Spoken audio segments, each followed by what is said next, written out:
Democratic Bharat पर ताजा तरीन खबरों को देखने के लिए सब्सक्राइब करें हमारा चैनल। माननीय संजय सिंह जी।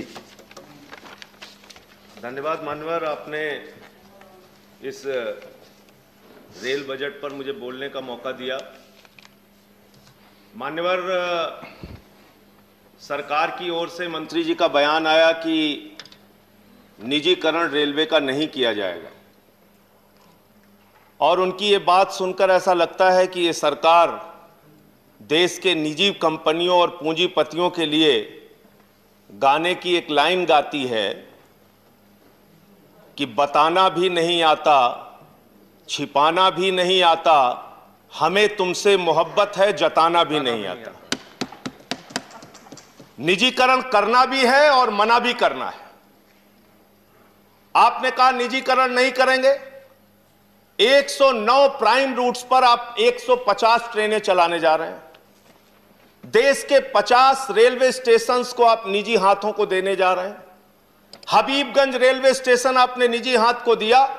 वहां की हालत जाकर पता कीजिए मान्यवर, वहां पर 50 रुपए मोटरसाइकिल रखने का लगता है।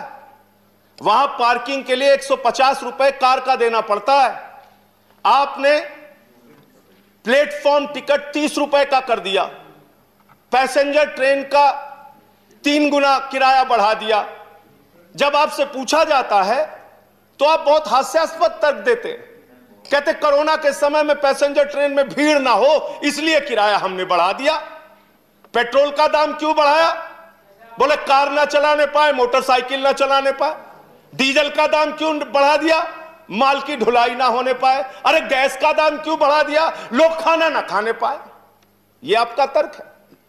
देश में कोई भी चीज महंगाई बढ़ाने के लिए आप एक नया हास्यास्पद तर्क लेके आते हैं जिसका सच्चाई से कोई लेना देना नहीं होता।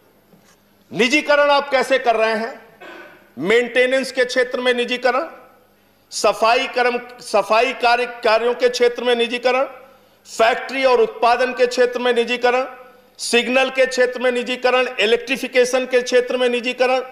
रेलवे में मजदूरों की, सरकारी कर्मचारियों की संख्या मानवर 1974 के स्वर्गीय जॉर्ज फर्नांडिस जी के आंदोलन में, रेल हड़ताल में 17 लाख कर्मचारी होते थे। जब ट्रेनें कम थी, जब यात्री एक जगह से दूसरे जगह कम यात्रा करते थे। आज 2.5 करोड़ लोग प्रतिदिन एक स्थान से दूसरे स्थान रेलवे के माध्यम से जाते हैं, और आज आपने कर्मचारियों की संख्या पहुंचा दी 12,26,000। 17 लाख से घटा के 12 लाख। यह निजीकरण के कारण हुआ, हर क्षेत्र में निजीकरण के कारण हुआ। और अब आप तो एक नया तरीका लेके आ गए हैं, लेटरल एंट्री।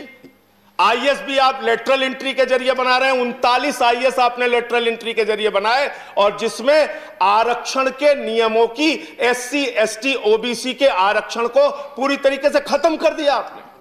और निजीकरण जो आप रेलवे में लेके आ रहे हैं, इसके पीछे आपकी सबसे खतरनाक मंशा है एसटी एससी ओबीसी के आरक्षण को धीरे धीरे समाप्त करने की आपकी योजना है। यह मूल मंशा आपकी है। मान्यवर, खुद आपने माना है कि 21.6% माल की ढुलाई लॉकडाउन के दौरान रेल के माध्यम से ज्यादा हुई। यानी रेलवे के कर्मचारी पूरी निष्ठा के साथ, ईमानदारी के साथ काम करते हैं, और उस लॉकडाउन में काम करने के कारण, कई कर्मचारी जो कोरोना योद्धा जिनको आप कह सकते हैं, उनकी जान भी गई। 50 लाख रुपए मुआवजा कर्मचारी संगठन मांग करते हैं। 20 लाख रुपए मुआवजा आपने दिया, फिर उसको बढ़ा के 35 लाख किया। आज तक उनको मुआवजा नहीं मिल पा रहा है। रेल के जो कर्मचारी इस कोरोना काल में जिनका जीवन गया, और कोरोना काल में मान्यवर 2.5 करोड़ की आपकी क्षमता एक जगह से दूसरे जगह यात्रियों को पहुंचाने की प्रतिदिन की है। लेकिन हमने देखा कि किस तरीके से रो रो के ट्रेनें चलाई गई, किस तरीके से लोगों को तरसाया गया ट्रेनें चलाने के नाम पर। और 40 ट्रेनें रास्ता भटक जाती हैं, 80 लोगों की जान चली जाती है। मुजफ्फरपुर के स्टेशन का वो दृश्य आज भी हम लोग नहीं भूल पाते। एक मां के ऊपर से उसका छोटा बच्चा आंचल हटा रहा था, उसकी मां की कंक्लूड करिए संजय जी। बस खत्म कर रहा हूं मान्यवर।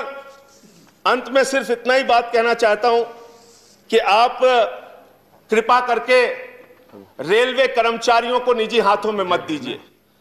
यह एक बहुत बड़ा सेक्टर है जहां से रोजगार भी मिलता है और जहां गरीब आदमी को एक भरोसा होता है कि हम सस्ते में दामों में यात्रा कर पाएंगे, सस्ते किराए में यात्रा कर पाएंगे।